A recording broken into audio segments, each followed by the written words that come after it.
Hi guys, welcome to Manual Education. Here we are going to discuss most expected GK and current affair questions. In this video series, we will discuss important GK question from history for MH Law CET 3 and 5 years 2025 examination. Further parts will be coming up, so stay tuned on this channel and do subscribe for more important updates.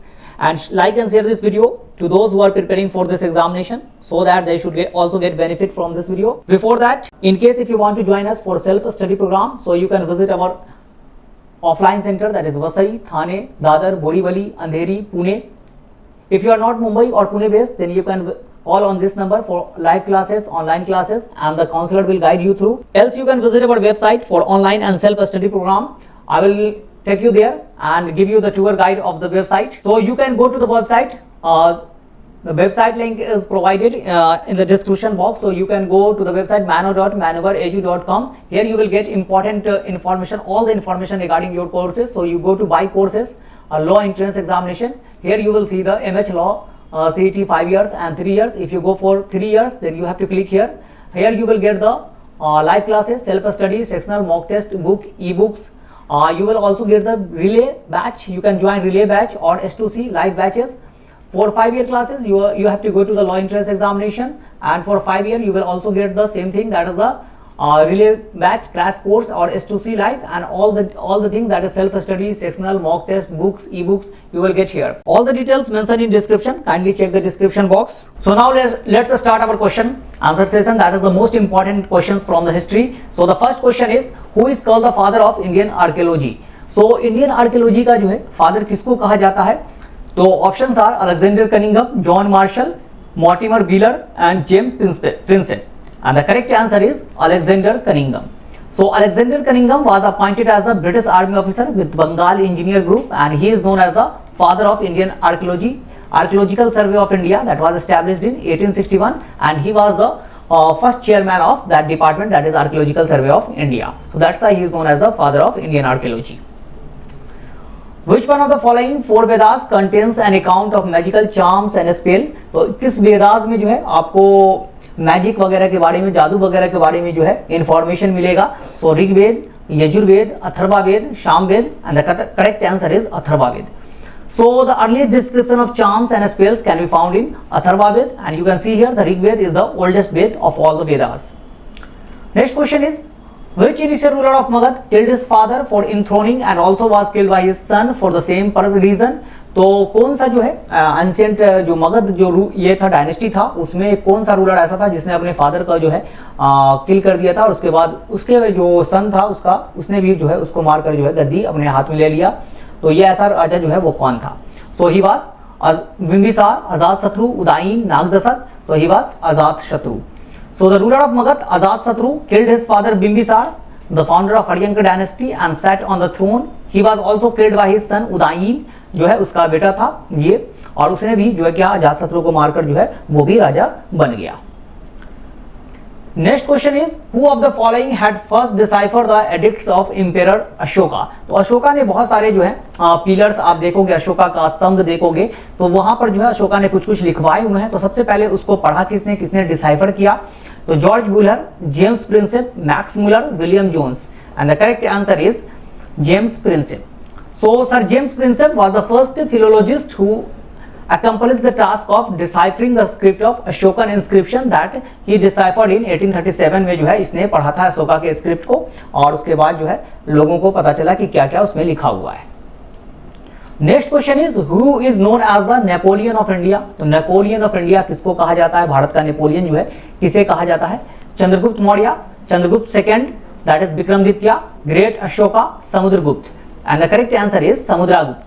So V.S. Smith in his composition Early History of India called Samudragupta of Gupta dynasty as Napoleon of India for his great military conquest. कहा जाता है कि समुद्रगुप्त ने जो है कोई भी battle जो है वो हारा नहीं था, सारे बैटल जो है इसने अपने लाइफ में जीते थे. That's why he is called as Napoleon of India. Next question is, when Muhammad bin Qasim conquered Sindh? तो मोहम्मद बिन कासिम ने जो है सिंध पे जो है अटैक किया, और उस सबसे पहले जो है this was the first successful Muslim invasion in India. और कब जो है इसने किया था? तो 173 AD, 716 AD, 712 AD, 719 AD, and the correct answer is 712 AD. So Muhammad bin Qasim the first successful Muslim invader who defeated Dahir in this battle, Sindh का जो रूलर था वो दाहिर था, उसको हराया था और ये 712 में जो है इसने ऐसा किया था। Next question is the famous historian who visited India with Mahmud of Ghazni was. तो महमूद गजनी के साथ जो है हिस्टोरियन था जो उसके साथ भारत आया था, तो वो कौन था, बहुत फेमस है उसका नाम, Firishta, Al-Biruni, Afif, Ibn Battuta, and the correct answer is Al-Biruni. So during 11th century AD, Al-Biruni, the father of Indian historical writing, accompanied Mahmud of Ghazni to India and stayed here for many years, and he wrote a book that is Kitabul Hind जो है इसने लिखी थी, जो बहुत important book है history के regarding. Next question is battle that led the foundation of Muslim domination in India was. तो किस बैटल के बाद जो है मुस्लिम एम्पायर जो है इंडिया में शुरू हो गया, कि मुस्लिम एम्पायर जो है अब एस्टैब्लिश होगा, दिल्ली सल्तनत एस्टैब्लिश होगा। First battle of Tarain, second battle of Tarain, first battle of Panipat, second battle of Panipat, and the correct answer is second battle of Panipat, sorry second battle of Tarain. So the second battle of Tarain was fought between Muhammad Ghori and Prithviraj Chauhan in 1192, and in this battle Muhammad Ghori has defeated the Prithviraj Chauhan। पहला जो है first battle of Tarain जो है 1191 में ही हुआ था, ठीक एक साल पहले, और उसमें पृथ्वीराज चौहान जीत गए थे। लेकिन ये जो सेकंड बैटल था that was the decisive battle for the establishment of Delhi सल्तनत। Next question is who was called a slave of slave. तो स्लेव ऑफ स्लेव जो है वो किसको कहा जाता था, Mohammad Ghori, Qutubuddin Aibak, Balban, Iltutmish, and the correct answer is Iltutmish। So Iltutmish is called slave of slave because Qutbuddin Aibak was the slave of Muhammad Ghori who became Sultan after the death of Ghori, and Iltutmish was the slave of Qutbuddin Aibak, and Qutbuddin Aibak was the person who established slave dynasty जो है इसी ने establish किया था। Next question is who among the following introduced the Persian festival Nowruz in India। तो Persian festival Nowruz जो है वो किसने शुरू किया भारत में, तो Firoz Shah Tughlaq, Alauddin Khilji, Balban, Iltutmish, and the correct answer is Balban. So he introduced the ritual of sajda, greeting lying on the ground, and pavos, kissing the feet of the king। तो सजदा और पैवोस जो है इसी ने शुरू किया था, और इसी ने जो है नवरोज फेस्टिवल जो कि पारसी का फेस्टिवल है वो इंडिया में लाने का जो श्रेय जाता है इसी को जाता है बलबन को। Next question is the first battle of Panipat was fought between. तो पहला बैटल जो है पानीपत का वो किस किस के बीच में लड़ा गया था, तो Babar and Rana Sanga, Sher Shah Suri and Akbar, Humayun and Ibrahim Lodi, Babur and Ibrahim Lodi, and the correct answer is Babur and Ibrahim Lodi. And this battle was fought on 1526 में जो है ये बैटल जो है हुआ था, और इसमें बाबर ने जो है इब्राहिम लोदी को हराया, और उसके बाद ही जो है मुगल डायनेस्टी इंडिया में स्टार्ट हो गई थी। Next question is which one of the following is connected with blue water policy. तो ब्लू वाटर पॉलिसी से जो है वो कौन जुड़े हुए हैं इसमें से, ये जो है पुर्तगाली गवर्नर थे, पुर्तगीज गवर्नर जो थे उन्होंने शुरू किया था। और किसने शुरू किया था, de Almeida, Albuquerque, Dupleix, Robert Clive, and the correct answer is Almeida. So Francisco de Almeida came to India in 1505 as the first Portuguese viceroy, and he started the blue water policy।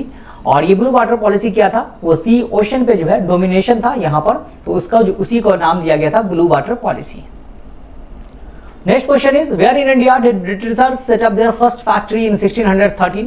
तो 1613 में जो है Britishers ने अपना पहला factory जो है भारत में कहाँ पर जो है सेटअप किया था, कहाँ पर लगाया था, Goa, Hooghly in Bengal, Amarkot, Surat, and the correct answer is Surat.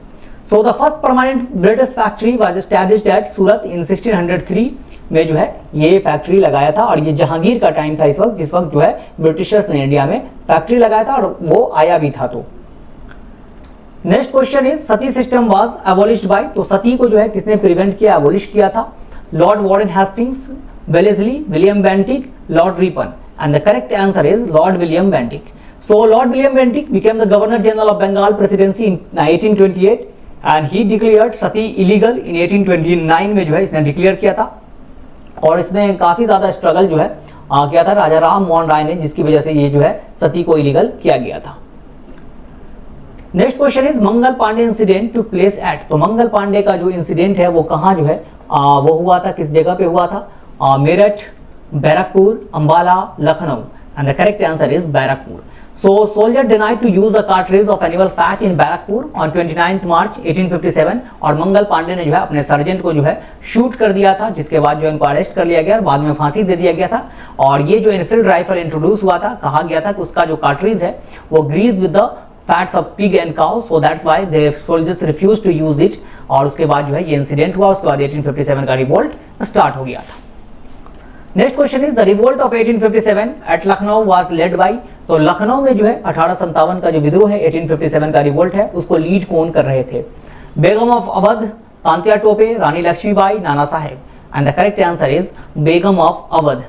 सो बेगम हजरत महल जो है वो लखनऊ से लीड कर रही थी, और यहाँ पर रानी लक्ष्मीबाई को आप देख सकते हैं, she was leading from Jhansi, Nana Sahib from Kanpur, Tantya Tope जो है नाना साहेब के कमांडर थे।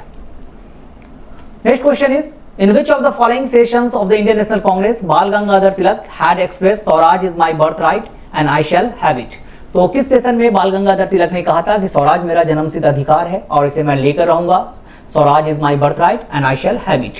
Banaras session 1905, Calcutta session 1906, Surat session 1907, Lucknow session 1916। And the correct answer is Lucknow session 1916 में उन्होंने ऐसा कहा था। इसको लखनऊ पैक्ट भी कहा जाता है क्योंकि इसी सेशन में जो है मुस्लिम लीग और कांग्रेस, इंडियन नेशनल कांग्रेस जो है वो मिल गई थी।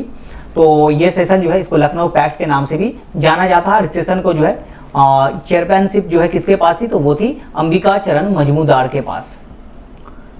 Next question is Kakori conspiracy case took place in the year. तो काकोरी कॉन्स्पायरेसी केस जो है वो किस साल हुआ था? 1920, 1925, 1930, 1935। And the correct answer is 1925. So Kakuri robbery was a train robbery that took place on 9th of August 1925 against the British Indian government। और यहाँ पर ट्रेन को जो है 8 डाउन ट्रेन को जो है लूट लिया था इन लोगों ने। उसमें जो है राम प्रसाद बिस्मिल, अशफाकुल्लाह, रोशन लाहिरी और रोशन सिंह, राजेंद्र लाहिरी वगैरह जो है उसमें शामिल थे। इन चारों को फांसी भी दी गई थी। Next question is how many years did Gandhi ji live in South Africa. तो गांधी जी जो है साउथ अफ्रीका में कितने साल रहे थे? 20 years, 21 years, 16 years, 15 years. And the correct answer is 21 years. So Gandhi ji lived approx 21 years in South Africa. In 1893, at the age of 24, he went to South Africa to appear in the case of Gujarati businessman दादा अब्दुल्ला। तो 1893 में जो है ये south Africa ये गए थे और बाद में रिटर्न आए। वो 9 जनवरी 1915 को जो है इंडिया वापस आ गए थे, इसीलिए और 9 जनवरी को जो है आपको NRI डे भी मनाया जाता है। Next question is which of the following was Gandhi ji first satyagraha movement in India in which he used civil disobedience. तो पहला सत्याग्रह मूवमेंट कौन सा था गांधी जी का जो इन्होंने सिविल डिसोबीडियंस जो है प्रैक्टिस किया था, और ये पहला ही सत्याग्रह था गांधी जी का इंडिया में। Champaran, Kheda, Ahmedabad, Rowlatt. And the correct answer is Champaran. So Champaran satyagraha of 1907 was the first civil disobedience movement led by Mahatma Gandhi in India and it was against the Tinkathia system, that was the indigo plantation के खिलाफ था ये आपको जो है Satyagraha. Next question is the anarchical and revolutionary crime act 1919 was popularly known as the, इस act को जो है वो किस नाम से जाना जाता है जो कि जिसको ब्लैक एक्ट भी कहा गया? तो Rowlatt act, Pitt's India act, Indian arms act, Ilbert bill. And the correct answer is Rowlatt act. So popularly known as Rowlatt Act, and the act was passed in 1919 on the recommendation of committee under the chairmanship of Justice Sidney Rowlatt के अध्यक्षता में जो है ये act पास किया गया था, और इसको जो है नो विदाउट वकील विदाउट अपील जो है एक्ट भी कहा गया। किसी को भी अरेस्ट कर लिया जाता था सस्पेंस के अकॉर्डिंग और जो है उनको जेल भेज दिया जाता था without trial. Next question is due to which of the event Mahatma Gandhi halted the non cooperation movement. तो महात्मा गांधी ने जो नॉन कोऑपरेशन मूवमेंट शुरू किया था 1920 में उसको किस वजह से रोक दिया? काकोरी केस, चौड़ी चौड़ा incident, Jallianwala Bagh massacre, Muzaffarpur case. And the correct answer is चौड़ी चौड़ा इंसिडेंट। सो द इनफेमस चौड़ी चौड़ा incident took place in a small town by the same name near Gorakhpur in Uttar Pradesh on 4 फरवरी 1922। और इसमें क्या हुआ था? बहुत लगभग 22 पुलिस मैन वेर किल्ड जो है इनको मार दिया गया था, जला दिया गया था, और उसके बाद गांधी जी ने जो है नॉन कोऑपरेशन मूवमेंट को वापस ले लिया था। Next question is when did the Dandi March begin. तो गांधी जी ने दांडी मार्च जो है वो कब स्टार्ट किया? अगेंस्ट द साल्ट सत्याग्रह भी इसको कहा जाता है, साल्ट सत्याग्रह के नाम से भी जाना जाता है। साल्ट लॉ के खिलाफ जो है ये दांडी मार्च किया था, और साबरमती के जो है आपको साबरमती से शुरुआत हुआ था और दांडी पर जाकर इन्होंने नमक बनाया था। So 31st of December 1929, 26th of January 1930, 12th March 1930, 6th April 1930. And the correct answer is 12th March 1930 वो शुरू हुआ था, और 6th April 1930 को जो है गांधी जी पहुंच गए थे आपको दांडी के तट पर पोस्ट पर, वहां पर जो है साल्ट बनाकर साल्ट लॉ को ब्रेक किया था। Next question is the slogan do or die was given by, तो स्लोगन डू और डाई जो है वो किसने दिया था? ये क्विट इंडिया मूवमेंट के टाइम में दिया गया था 1942 में। करो या मरो का जो है स्लोगन किसने दिया था? Bal Gangadhar Tilak, Jawaharlal Nehru, Bhagat Singh, Mahatma Gandhi. And the correct answer is Mahatma Gandhi. So ये जो है आपको स्लोगन कब दिया गया था? In his Quit India speech on August 8, 1942 at the Gowalia tank Maidan in Bombay, Gandhi urged people to do or die. तो ये जो है इन्होंने क्विट इंडिया के टाइम में ये स्लोगन दिया था। Next question is who was the founder of Satyashodhak Samaj? सो सत्यशोधक समाज जो है इसके फाउंडर कौन थे? ज्योतिबा फुले, गोपाल हरि देशमुख, मैथ्यू Govind Ranade, Ramakrishna Bhandarkar. And the correct answer is Jyotiba Phule.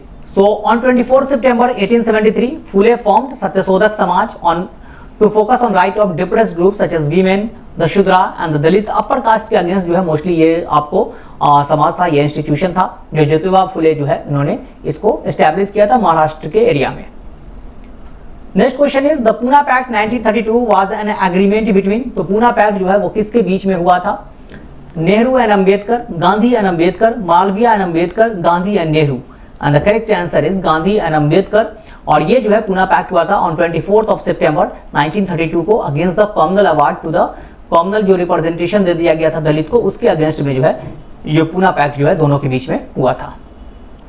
Next question is who was the first leader to preside over the INC, तो इंडियन नेशनल कांग्रेस में जो है पहले प्रेसिडेंट कौन थे? सबसे पहले प्रेसिडेंट कौन बने जब 1885 में इंडियन नेशनल कांग्रेस का जो है सेशन हुआ था मुंबई में, तो सबसे पहला प्रेसिडेंट कौन थे? Anand Charlu, Subramania Iyer, W C. Banerjee, Surendra Nath Banerjee. And the correct answer is W C. Banerjee जो है पहले चेयरमैन बने थे इंडियन नेशनल कांग्रेस के। Next question is the partition of Bengal was announced by which viceroy of India on 19 July 1905, तो 19 जुलाई 1905 को जो है पार्टीशन ऑफ बंगाल का अनाउंसमेंट कर दिया गया था। और किस वाइसरॉय ने ऐसा किया था? Lord Curzon, Lord Irwin, Lord Barrington, Lord Hardinge. And the correct answer is Lord Curzon. Despite a strong nationalist opposition, he announced the partition of Bengal and the partition of Bengal जो है वो किस दिन जो है वो लागू हो गया? That is on 16 October 1905 को जो है ये implement कर दिया गया था। Next question is the first railway line was open in India between, तो पहला रेलवे लाइन जो है वो किस किस के बीच में चला था इंडिया में? Howrah and Serampore, Bombay and Thane, Madras and Guntur, Delhi and Agra. And the correct answer is Bombay and Thane. So India first railway open in 1853 और ये 32 किलोमीटर लाइन था between Bombay and Thane and during the viceroyalty of किसके, इसमें जो है गवर्नर जनरल जो है उस वक्त कौन थे? दैट इज लॉर्ड डलहौजी जो थे वो गवर्नर जनरल थे इंडिया के उस वक्त 1853 में। Next question is the first newspaper in India was, तो पहला न्यूज़पेपर जो है इंडिया में वो कौन सा था? Bengal Gazette, Hindustan Times, Pioneer, Sambad Kaumudi. And the correct answer is Bengal gadget. So the first newspaper of India ये जो है किसने जो है जेम्स अगस्टस हिक्की ने जो है ये पहला न्यूज़पेपर जो है हिक्की ने पहला न्यूज़पेपर जो है निकाला था और ये 1780 में कलकत्ता से जो है ये न्यूज़पेपर इंडिया का ये पहला न्यूज़पेपर है, that is Bengal gadget. So that is all for today. So I hope you have understood the session well. Still you have any doubt, you write in the comment section and do like and share this video and stay tuned with us for further videos. All the best. Thank you.